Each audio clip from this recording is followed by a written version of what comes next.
Hey, it's Sam Ovens, and I wanted to shoot this quick video to talk to you about something that I refer to called gun to your head marketing. So I learned this from Gary Halbert, who was a direct response marketing genius back in the day when all marketing used to be done through print and direct mail, before all of the noise came with the internet and all of this new technology.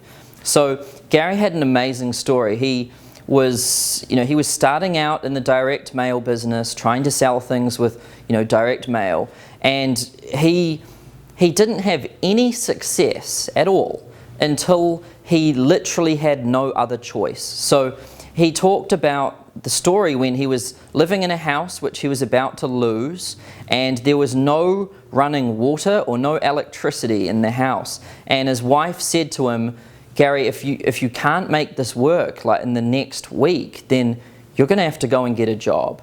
And what happened is that under this immense pressure, and literally when he had no other choice, he sat down to write a direct mail letter that turned out to be one of the best direct mail letters of all time. And it ended up being mailed more than 1 billion times. So it turned out to be not only a very profitable direct mail piece, but the most mailed direct mail piece of all time.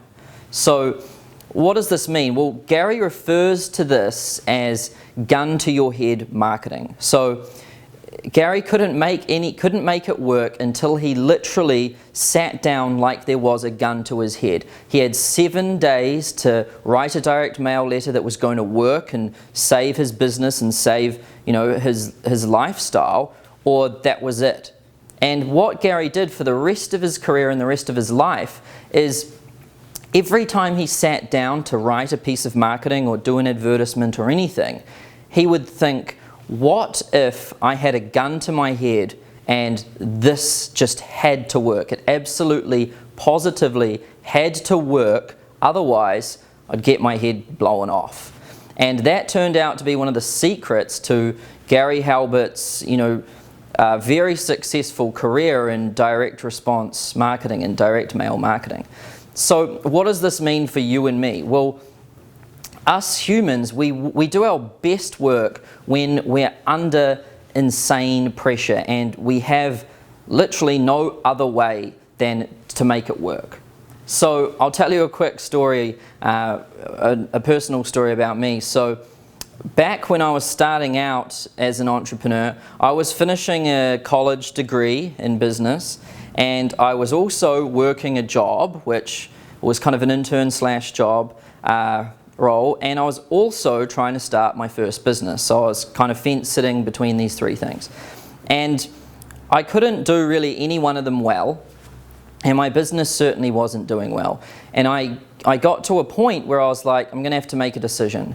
And I dropped out of university, to my family's horror and my friends' horror as well. And I quit my job, which my colleagues were like, oh my God, what is this guy doing?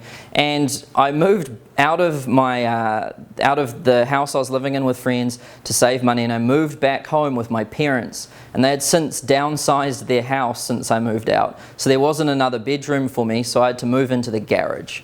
And I was sitting there in the garage, and I'd burned my bridges. I dropped out of college, I quit my job, and I moved back home with my parents, and I was sitting there in their garage, and I only had about $1,000 or $2,000 to my name, and I just knew that I had to make it work.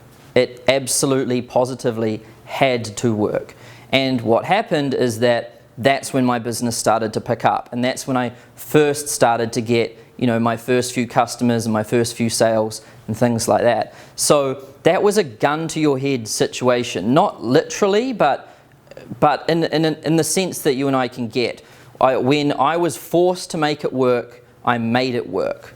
And that's what I'm talking about when I refer to as gun to your head marketing. So another story is a bit later on, when we were still working out of my parents' garage. We were up to 3 employees by this point, and things were starting to get a bit cramped in the garage, and we needed a bigger premises. And what happened is I signed a lease for an office, And the lease was quite expensive. It was a lot of money for me back at that time. And I was really worried when we first moved in there. I was like, oh my God, we've got to make rent and we've got to, cover our staff's salaries and things like that. And I was kind of a bit worried. And what happened is that month turned out to be, back then, our best month of sales. We made more money in sales that month than any other month because I was in one of those situations where there was a gun to my head. I had to make it work. Otherwise, I couldn't pay rent and I couldn't pay the staff costs. So what does this mean for us? Well, like I said earlier, us humans, we work best when we're under pressure. And I'm not saying that we should throw ourselves into situations where we're in real danger, like those situations I used as example, but to think about every time when we sit down to create a piece of marketing or to do an advertisement or to really do anything in business, we should think, what if we had a gun to our heads? And what if this ad or this direct mail letter or this digital marketing campaign, what if this had to work? What if it had to bring in customers? And if it didn't, the person with the gun to your head would pull the trigger and your life was over. So you don't necessarily have to create yourself dangerous situations. You just have to sit down whenever you create a piece of marketing and think about, what if I had a gun to my head? Now, there's some awesome examples of this happening in big business as well. So I'm sure all of us know Apple, the company that makes iPhones and things like that. Well, there was a point back in time, not very long ago actually, before the iPod and things like that, when Apple was nowhere near the size of what it is today, where it was in bad shape. They literally had 90 days worth of cash left in the bank. So they needed to figure out something within the next 90 days. Otherwise, Apple was going under and it would be bankrupt and it would have never created the products that you and I have known and gotten to love today. Well, what happened when Apple was under that insane pressure is they had to make it work. And what they did is they got Steve Jobs back. He cut all the products that weren't necessary and focused on the few that he thought were going to be a breakthrough. And that's when Apple saw its greatest turnaround of all time. That's when Steve Jobs came back, he axed all of the dud products and he focused in on the ones that have grown to be what you and I love and use today. So, it's gun to your head situations aren't just limited to, small things like me dropping out of university and quitting my job or signing up for a new lease. We see these things happen even with some of the biggest companies in the world. When there is a situation, when there's a gun to your head and you absolutely positively have to make it work, most of the time you'll make it work.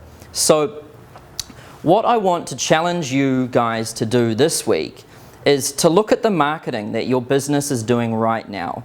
So if you've got digital marketing campaigns or any campaigns running right now, I challenge you to look at those and think, if I had a gun to my head and this had to work, if this marketing campaign had to pull in customers and had to turn a profit, otherwise I got my head blown off, would I be doing this campaign is the first question I want you to ask. And because it might not even be that. Maybe you shouldn't be doing that campaign at all. Or if it is the campaign that you believe you'd still do if you had a gun to your head, would you change it at all? So that's what I want to challenge you guys to do this week, is look at your company's marketing and advertising and think, would I do this if I had a gun to my head and if it had to work? So that's it for this video. Now, what I want you guys to do is, if you're checking out this video anywhere else other than my blog, head over to samovens.com. That's where the swipe files are, that's where more videos like this are, and that's where the comment section is, where everyone's joining in and giving feedback. So if you're checking this video out anywhere else other than my blog, head over to samovens.com now. And what I want you to do is, if you liked this video, just hit the like button or the share button up the top, and then leave me something in the comments. Tell me if this video is helpful and give me some feedback. So thanks for watching, and I'll see you next week.